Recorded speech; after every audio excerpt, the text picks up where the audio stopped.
Let's just all get settled up here. How are you all doing? Everyone rested, recuperated after lunch?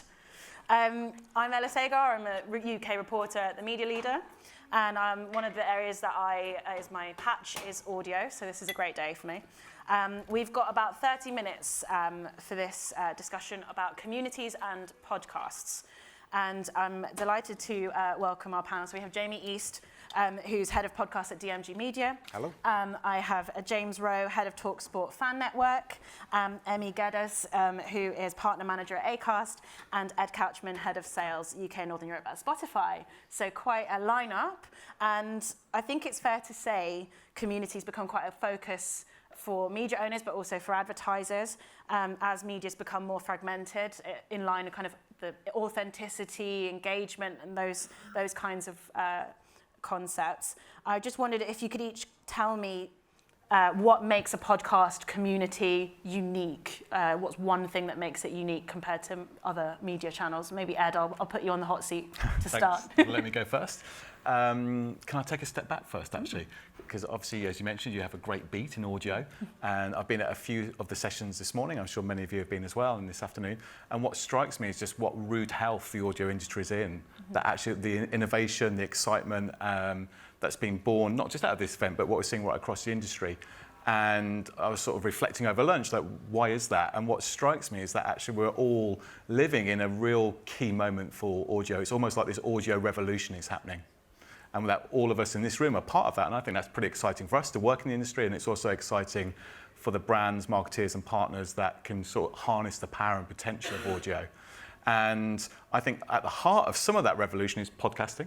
And I think we've heard from the panel previous to this about how much time people are spending in podcasting. So Ofcom tell us that about 1 in 4 Brits listen to a podcast each week. On an average, that's about 47 minutes in terms of time. I think if you sort of build on that time, or take that time and then combine it with attention, because I think there is a myth in marketing at the moment, or a meme that people don't have much attention. They're mindlessly scrolling through their phone.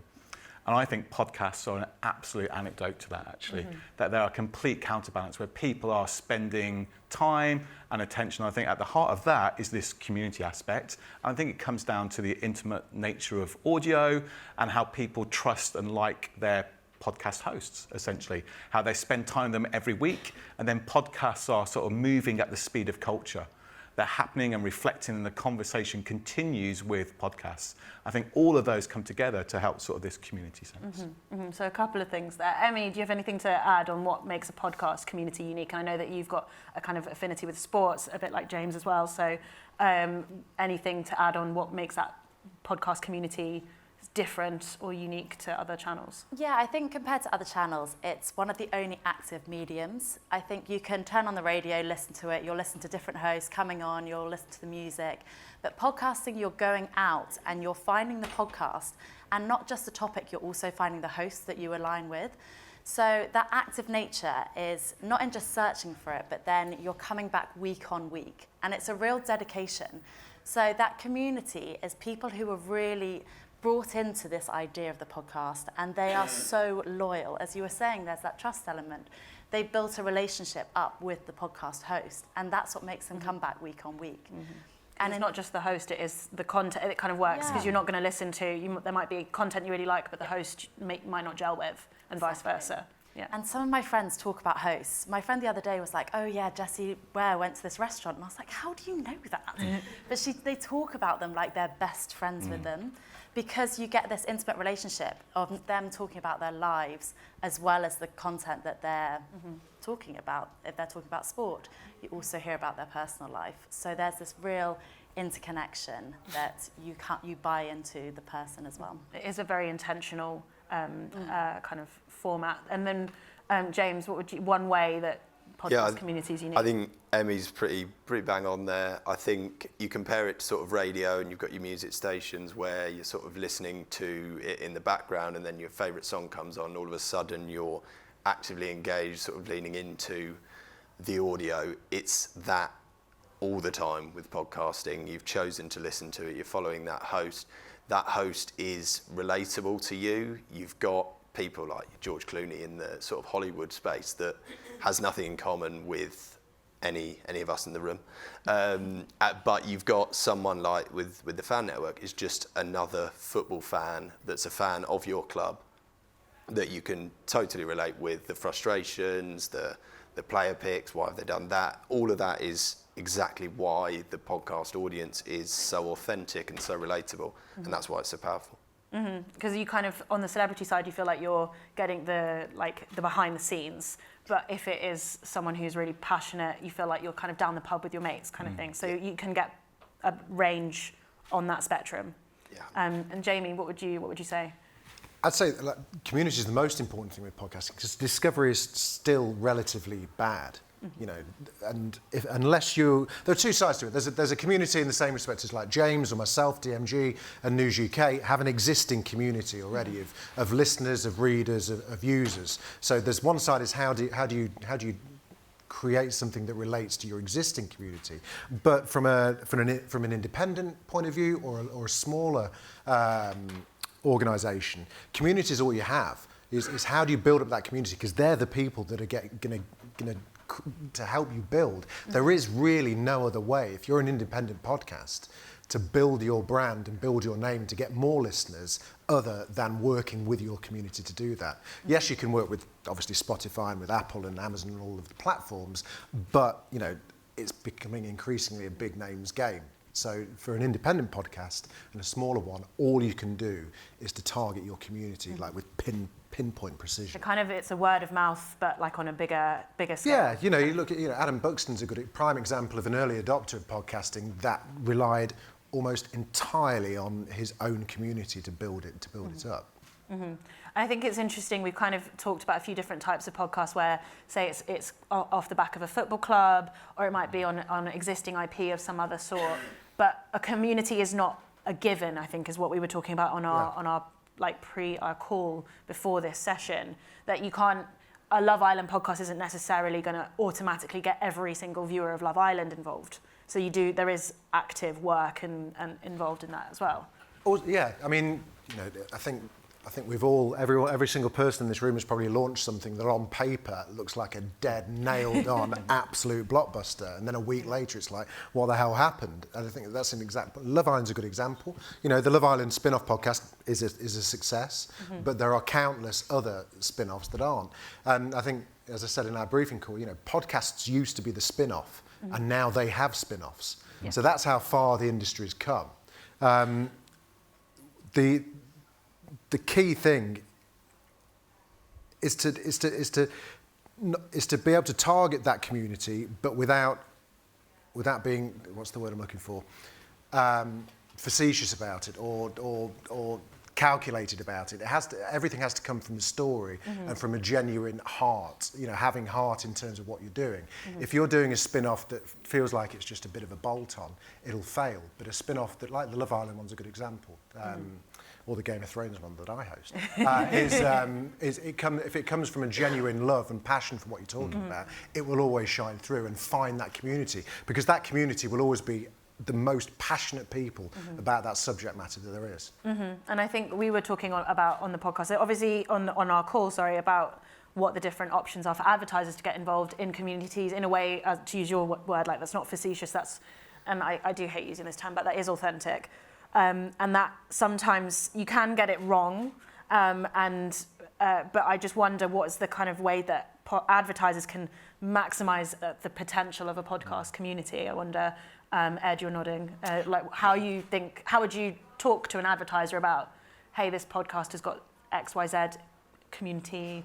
Is it all about engagement? Is it about the kind of this topic is contextually aligned? Like what are the kind of... I think some of those things around target audience and contextual alignment, absolutely, which are just sort of basic art and craft of media planning and media buying. But I think there's two additional elements, actually. And one of those, and I think it's an and, not an or as well on those two elements. I think the first key element is trying to understand the host, and we talked about the sort of magic and alchemy of the host that then create this sort of great sense that you're in a pub with your mates and you trust them. How can you tap into that? And I think knowing and understanding and appreciating some of the hosts' likes, tastes and preferences. And I think we have a sort of range of campaigns that we could talk about. So I'll just give a quick illustration, if I may.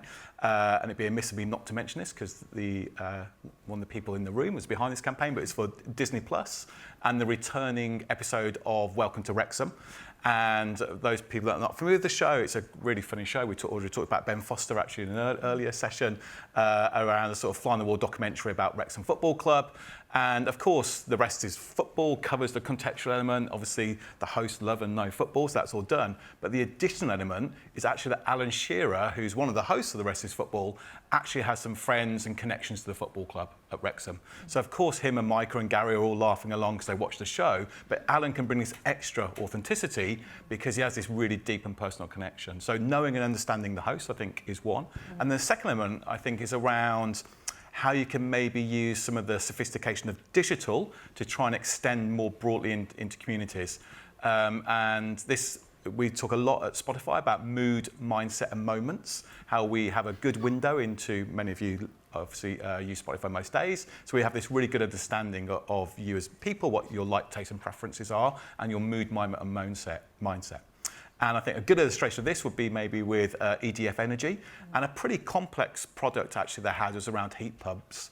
And that is a relatively complex product, pretty hard to get across, but I think actually the extended creative time that you have in podcasts, combined with us using some of that technology to reach communities across a whole range of sustainability or green style podcasts, actually was a great way to tap into that community. So you have a sort of depth with host reads and connection, and then a breadth using the Spotify audience network. So you can kind of layer different communities. Sorry, James. Yeah, I think just on the Welcome to Wrexham stuff, and I think there is a massive benefit of having a large scale podcast, but I would also argue that there are better ways of really getting engaged audiences. If you take a podcast that's got 200,000 listeners, there's no way the host can know every single one of those listeners. But then if you get a podcast that has 10 listeners, and they listen every single week, the host probably knows their names.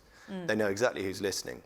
So if you can really tap into sort of the micro communities within that kind of football audience, if you say you took a Wrexham podcast or maybe some of the other League Two podcasts that we've got available on sort of the fan network, you're tapping into each of those micro communities across sort of a kind of a network, and it gives you that kind of engagement, but at the scale that your sort of your big podcasts work and sort of operate in. Because advertisers still do want that scale, and maybe that's something that might have been ascribed to podcasts previously, is that, oh, I don't know how many people I'm reaching, and that also leads into measurement, and which is a whole separate conversation, probably another panel. But Emi, I know that we've talked about how you can't, like, you can most of advertisers advertise on like the top, like household names and things like that, and particularly in the US, that's quite the case. And how do you move, like, get advertisers comfortable with maybe going a bit off the beaten track and into different areas they might not have thought about, that might not have that like household name element or that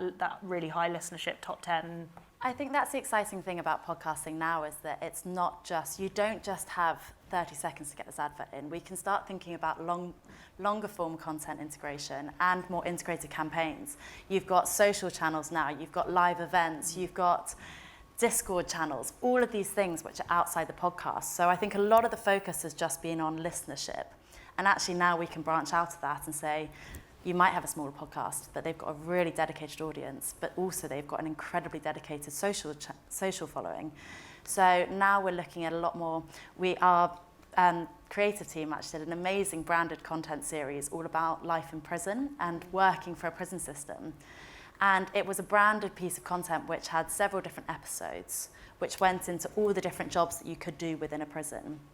And the best thing about it was that it increased the amount of job applications. I think it was the highest that they've ever had in the prison system, because they went for a really dedicated, targeted audience who knew what they wanted, but they told the story. So I think you don't need to go hard-hitting, here are all of my brand key messaging. You can actually elongate it now and create a bit more of a story to it and target smaller podcasts who have that really, really loyal community and do it through different mediums, not just audio now, which is really exciting. And video is adding to that as well. And I think we were talking about how there's your video community on a podcast might be different to what your community on, say, Apple, Spotify, and also on like socials, across different social channels from TikTok to Instagram. You'll have different people. It's not all the same listener necessarily. I think. Yeah. I mean, you carve up. Yeah, I'm sure you're the same. You carve up your content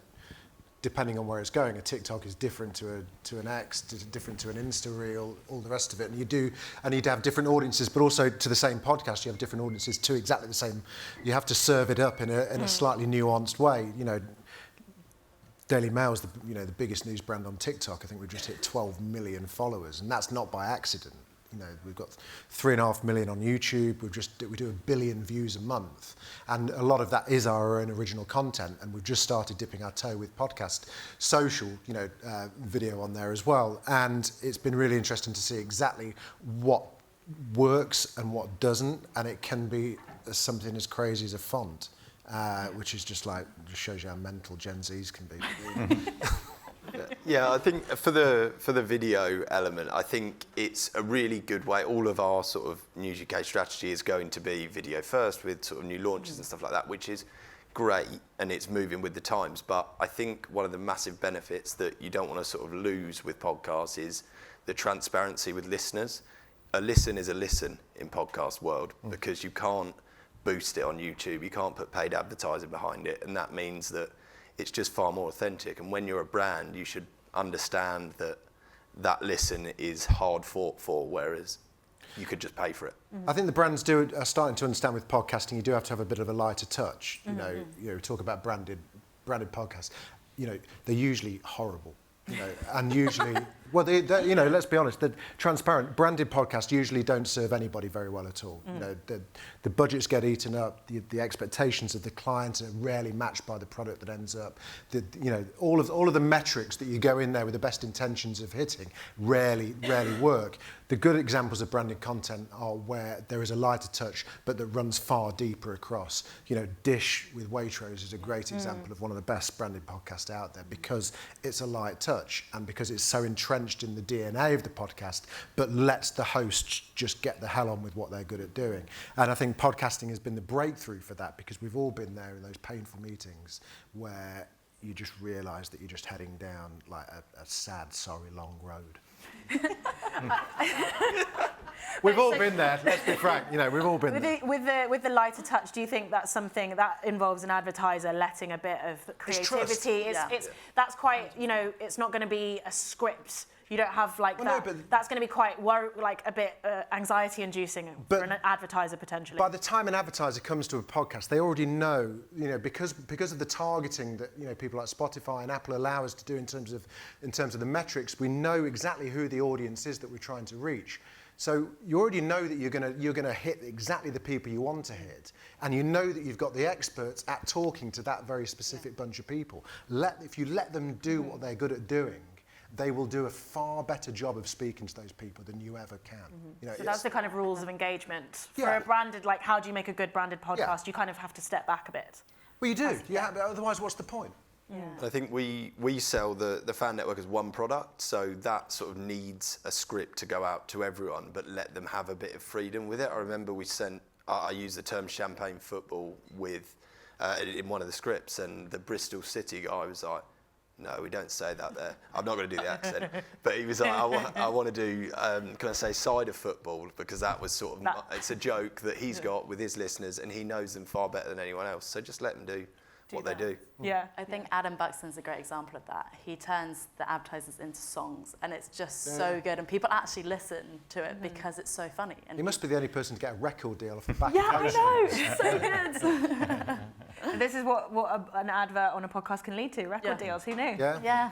So I suppose that does bring in a creativity element, and then it is that podcasting, maybe you don't have to think about it in a 30-second slot. Maybe these are sort of misconceptions about advertising to a podcast community. Are there any others, any kind of common questions or maybe potential mistakes that advertisers are, when they're trying to approach this kind of thing, that might come to mind?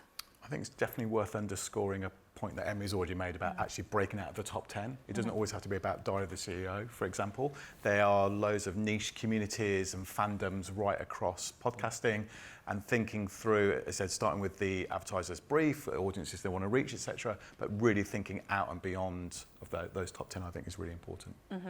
Being able to sell as a network, is something that's always been really tricky.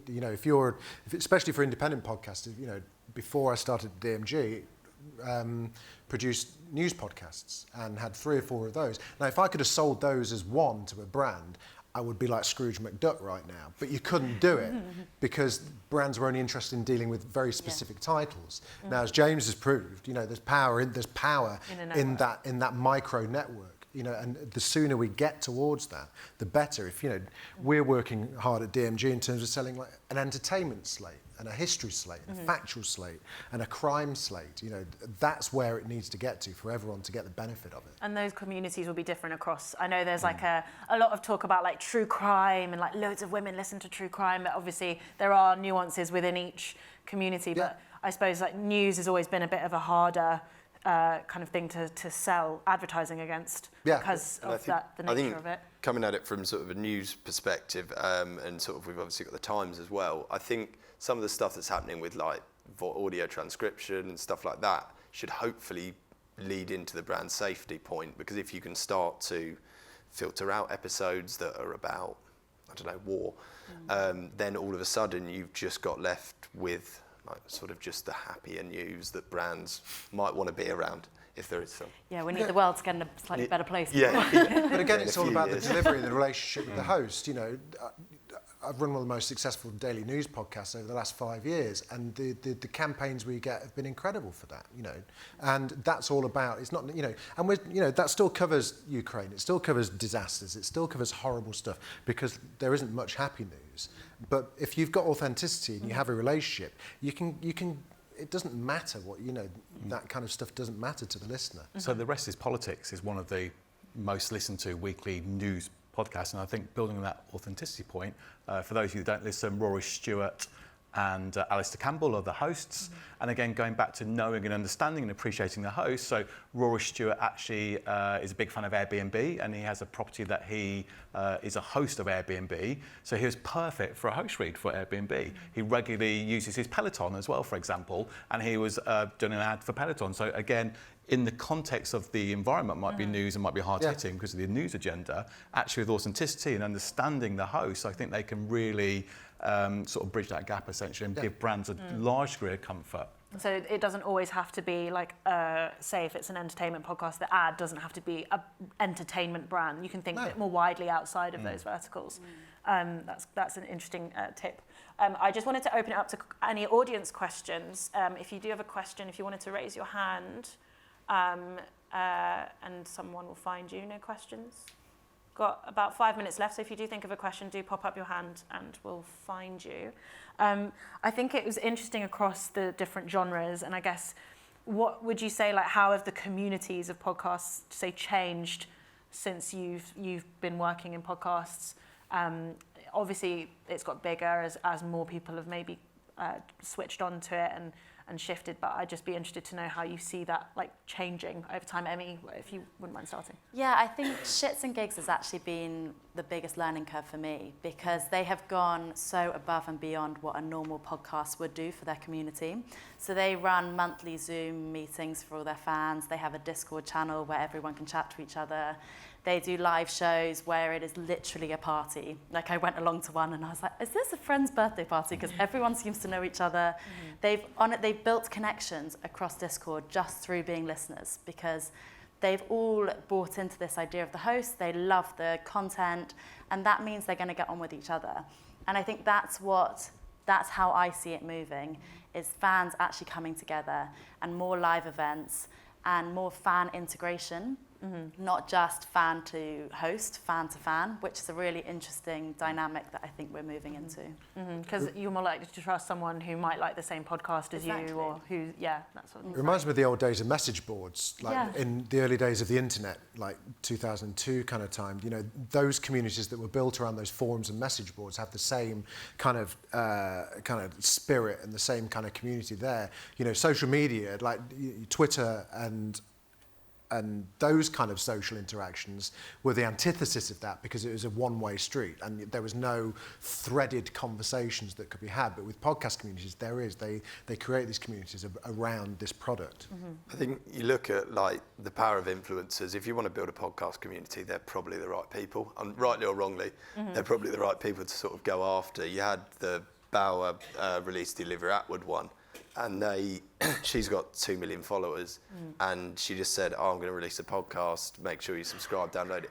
They hadn't even released an episode, and it was top. Yeah. I mean, that is just a bit ridiculous, but a big name and a big following doesn't equal big listens and big campaigns. You know, Not always. I suppose like a social media influencer, it's a slightly different scale, but there are some transferable elements. Hamid, I can see that you've got a question. Hi, it's interesting you said about social media influencers actually, because I'm a big fan, by the way, and I really believe in the power of it, the authenticity, the trust that it creates. But when we tend to use it, I work in a media agency, when we tend to use it, it tends to be, it's a layer that we're adding on to campaigns. It's not always the thing that sits at the heart of the campaign and we build out from. I feel like it's got the potential to be that, but because... podcasting. But because you're having... I agree. I'm sure you all agree. Do you think it could be... No, but because you're having lots of different conversations with different hosts because you want everything to be authentic and bespoke to that, what advice would you give to somebody who wanted to put podcasts at the heart of something and then build out from that? I would say work with them early.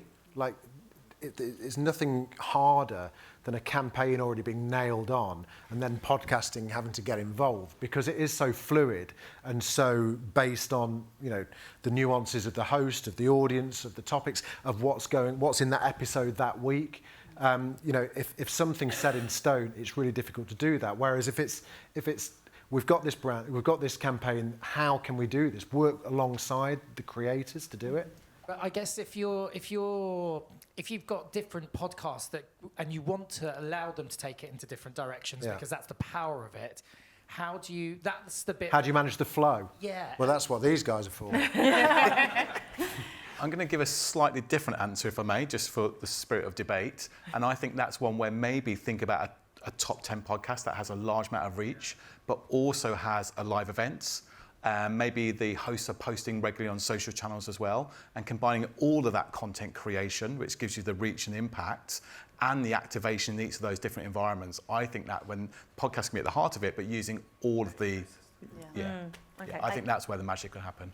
I completely agree with that 360 approach to it. And actually, that's why having a creative team is really, really helpful, because they know the podcast inside out and they can build and create something that's already within the essence of the podcast.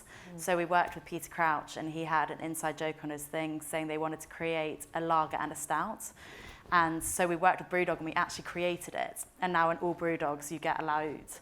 And they brought DJs over from Ibiza, and they had a party where they invited people in.